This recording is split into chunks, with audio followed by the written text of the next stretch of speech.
Laycock, can I help you? Putting you through now.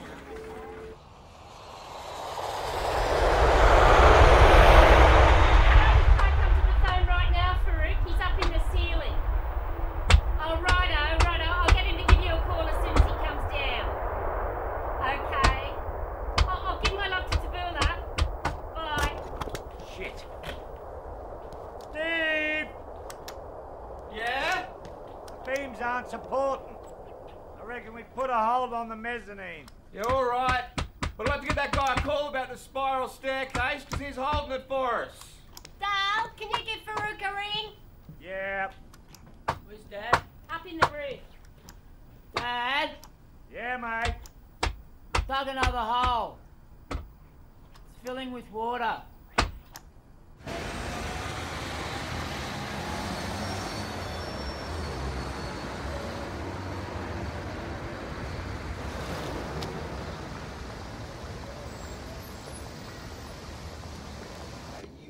Fucking kidding me! I cleared that tray 3 fucking times! Mr. Denuto. Yeah? Ron Graham, Hammersley and Laycock got your note during the week. Oh, yeah. Yeah. Sit down.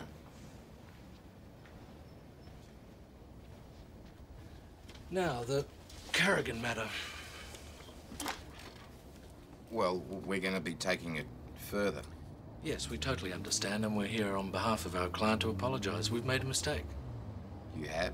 Yes, it appears that the house belonging to Mr. Carrigan was grossly undervalued by mistake, and our client would like to rectify the situation. Well, what are you offering? Another $25,000. Whoa. As a separate cash cheque. You know, Daryl, my client, is disputing the compulsory purchase.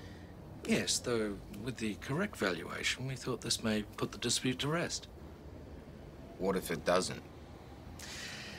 If I were you, I would advise Mr. Carrigan against taking any further action.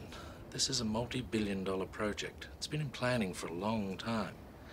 If this action were to delay or spoil the plans, well, the understandable anger could well spill into something else.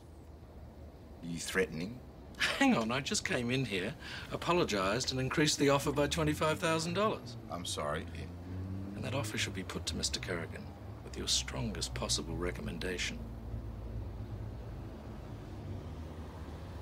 Tell them to get stuffed. It's $25,000, Daryl. Don't you get this, Dennis? Daryl, they're offering 25 grand extra. Dennis, this is not about money. I am not leaving my house. Tell them I'm not moving. They're not going to be happy. Who cares? I mean, they're going to be really unhappy.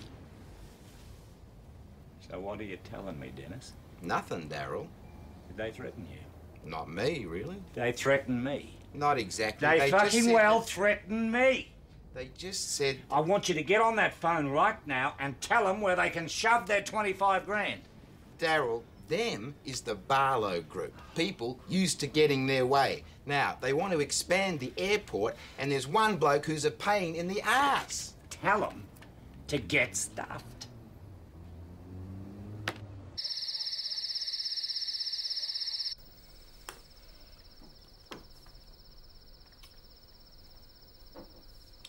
More, darling?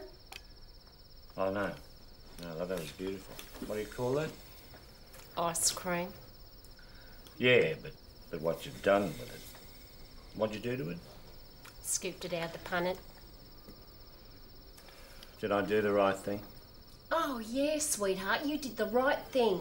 25 grand, Dad. Yeah, but not that way, Steve. We're not going to take the money.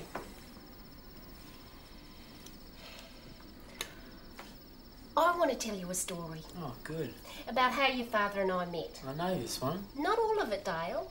You see, I used to go out with a very handsome young man, well-to-do, called Bob Thompson.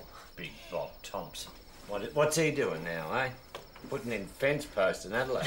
He runs a construction company. So he says. Well, anyway, one night he took me to the Greyhounds. He put on a real show. We ate at the Carvery. What'd you have? Pork. Anyway, we had wine, champagne. He put on all my bets and he was just sweeping me off my feet. And I wouldn't have been at all surprised if he popped the question.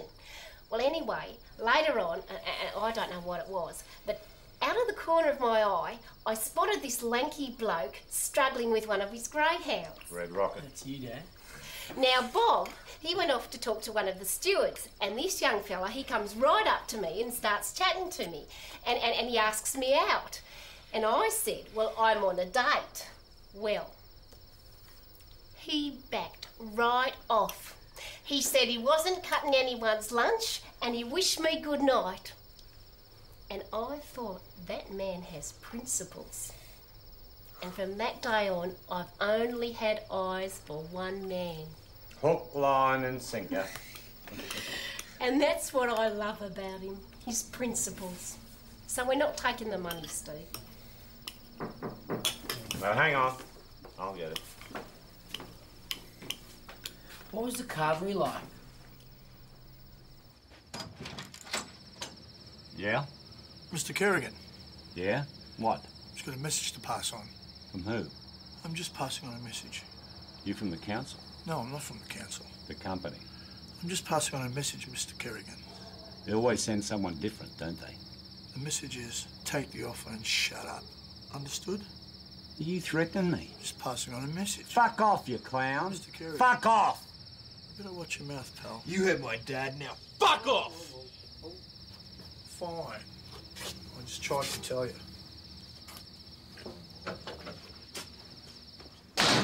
Now, what the fuck do you think you're doing? You know what I said after Wayne, no more guns in the house. Yeah, but he was threatening you. Where'd you get it? Trading post. And what'd you pay for it? 180, What was he asking? 250. He was dreaming. Yeah. Get rid of it. Sell it.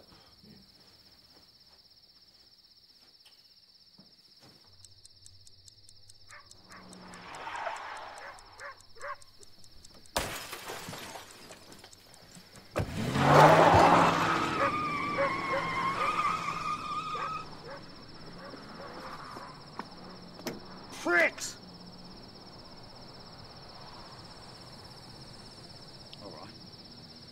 All right. I might pass on a message of my own.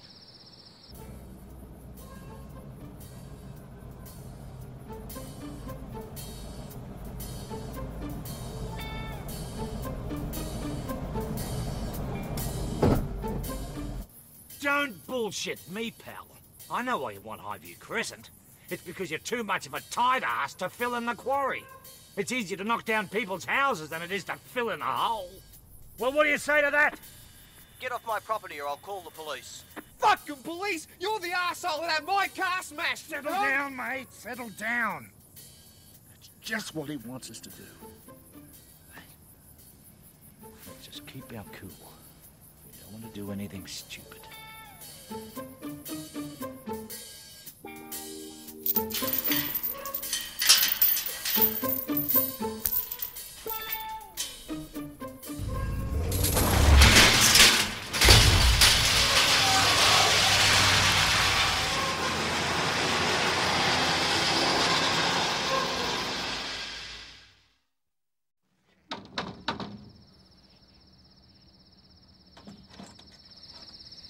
Darryl John Kerrigan? You know who I am, Mick. Darryl John Kerrigan. Yes, officer. Were you in Lancel Road, Toorak at approximately 2:30 this morning? No. Is there anyone who can verify your whereabouts at that hour? Yeah. Everyone in this house. Well, I still got it. Daz, I know you did it. I told you, mate, I don't know anything Shut up. I'm not going to book you. This is just a warning. I know what's going on. No one wants to see you get the rough end of the stick, but you're going to have to watch yourself. Otherwise, you'll end up losing more than this house. Mick. Darryl, I've seen it happen, mate. Now, settle down. If you want to take 'em on, do it the right way. By the book. All right, Mick. Oh, and, Daz? Yeah? Put them gates round the back.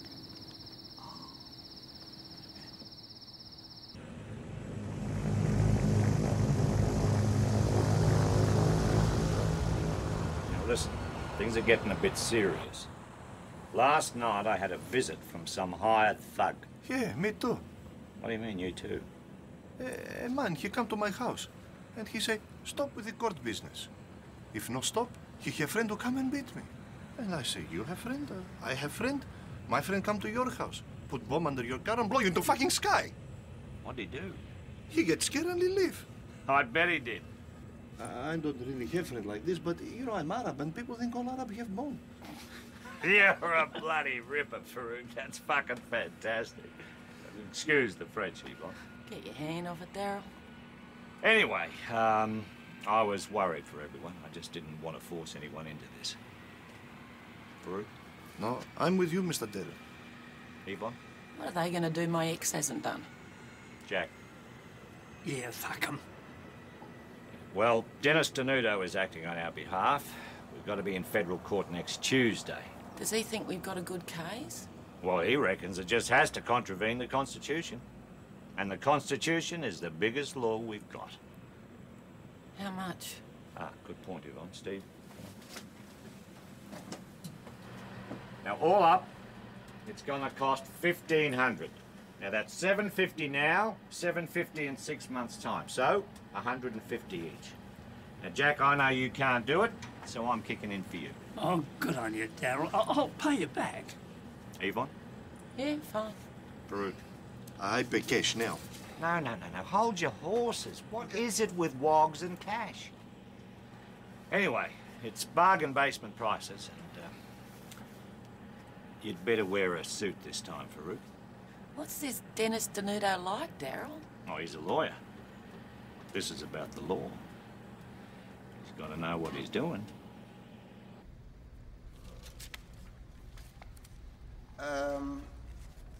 All right. Give me one moment, and I will. It's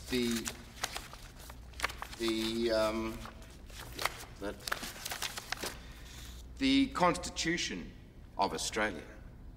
This is a blatant violation of the Constitution of the Commonwealth of Australia. And when it comes to violations, they don't come any bigger. What section of the Constitution has been breached? Section? What section? There is no one section. It's just the vibe of the thing. I'm afraid, Mr. Denuto, you'll have to be more specific. Oh, yeah, sure. No, I was just starting general, and then I was getting more specific with it. Just one moment, please. Jesus, Daryl, I am sweating here. You're killing them, Dennis. I don't even know Roman numerals.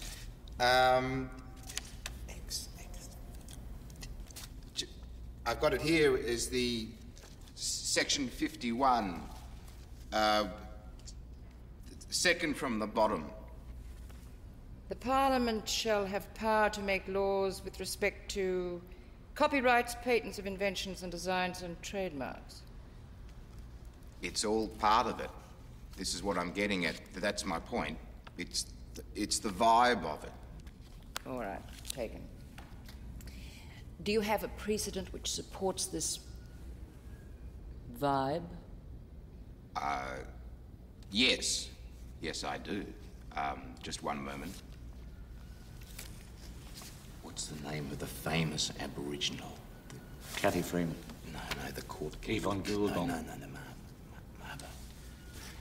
Mabo. What about it? That's your classic case of big business